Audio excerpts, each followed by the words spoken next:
Bonjour chers élèves, j'espère que vous allez très bien. Dans la vidéo précédente, on a vu l'immunité spécifique humorale dont les effecteurs sont les anticorps spécifiques qui neutralisent les antigènes circulant dans le sang et la lymphe, d'où vient l'appellation immunité humorale.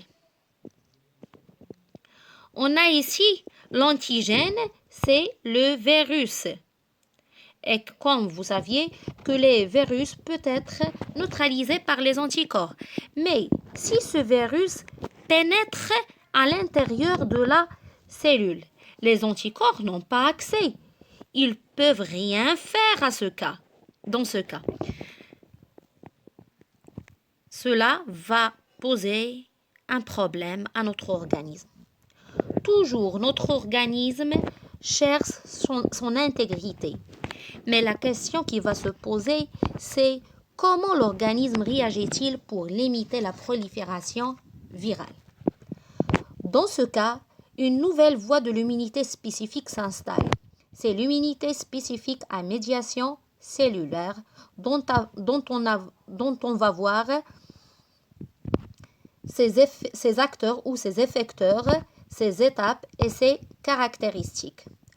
Commençons par les acteurs de l'immunité à médiation cellulaire. Ici, on a injecté une souris A avec BCG.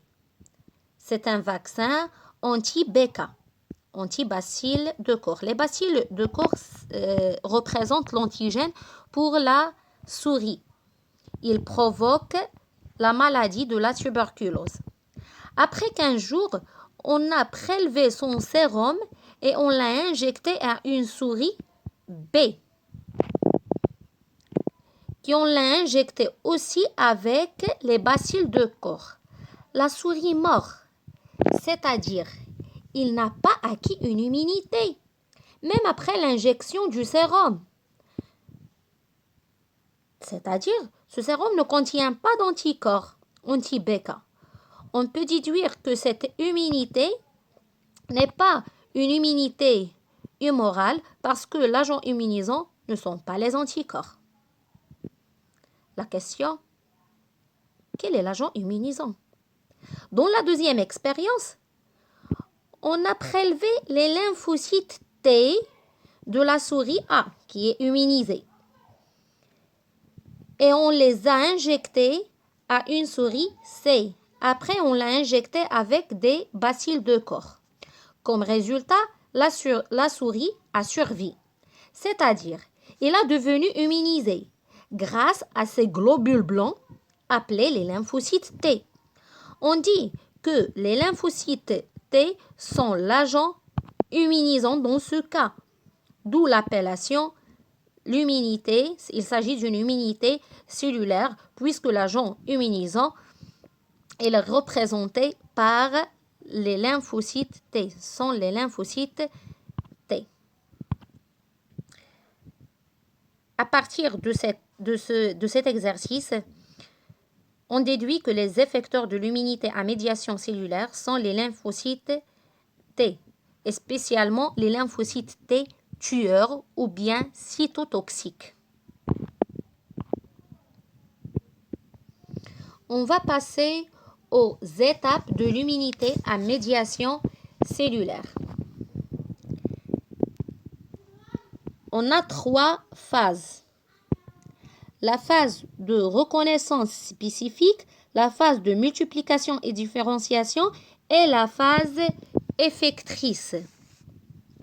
Pendant la première phase, les lymphocytes T reconnaissent les cellules cibles infectées par le virus, d'accord? Par l'intermédiaire de l'antigène présenté sur la membrane de ces derniers. Une fois activé, on va passer à la phase de multiplication. C'est-à-dire les lymphocytes T deviennent actifs, ils vont se multiplier et se différencier pour donner les LT mémoire pour une prochaine agression et les lymphocytes T tueurs ou bien cytotoxiques. Les LT sont de différents types, LT4 et LT8. Ici, il s'agit de LT8. Les LT8 vont se différencier en LT cytotoxiques. D'accord? Et ces LT cytotoxiques vont entrer dans une phase effectrice qui est la dernière phase. On va voir ici plus net comment les lymphocytes T tueurs détruisent les cellules cibles, c'est-à-dire les cellules infectées. Lorsque j'ai dit cellules cibles, il peut s'agir d'une cellule infectée, ou bien cancéreuse, ou bien aussi les bactéries intracellulaires qui entrent dans les cellules. D'accord? Mode d'action des lymphocytes T tueurs. Les lymphocytes T vont maintenant créer des pores au niveau de la cellule cible parce qu'ils sécrètent ou libèrent des protéines qui s'appellent les perforines. Ces perforines sont capables de créer des pores au niveau de la membrane de la cellule infectée. Et l'entrée de l'eau à l'intérieur de la cellule qui va provoquer la lyse ou l'éclatement de cette cellule infectée.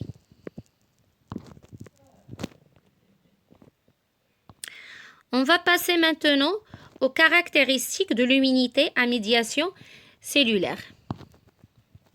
Et si on a une contamination avec le virus de la grippe et la multiplication des lymphocytes après cette infection, on a la contamination. Ici, on a la contamination, c'est-à-dire l'entrée de l'antigène dans notre organisme. Immédiatement, on observe la multiplication de virus immédiatement, d'accord? Il se multiplie et l'organisme intervient après 12 jours.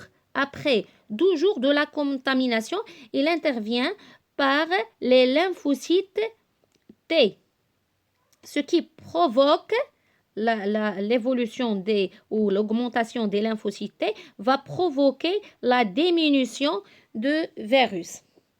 D'après cette vidéo, on déduit que cette immunité n'est pas immédiate, elle est lente. C'est comme l'immunité humorale, il est lente. D'accord?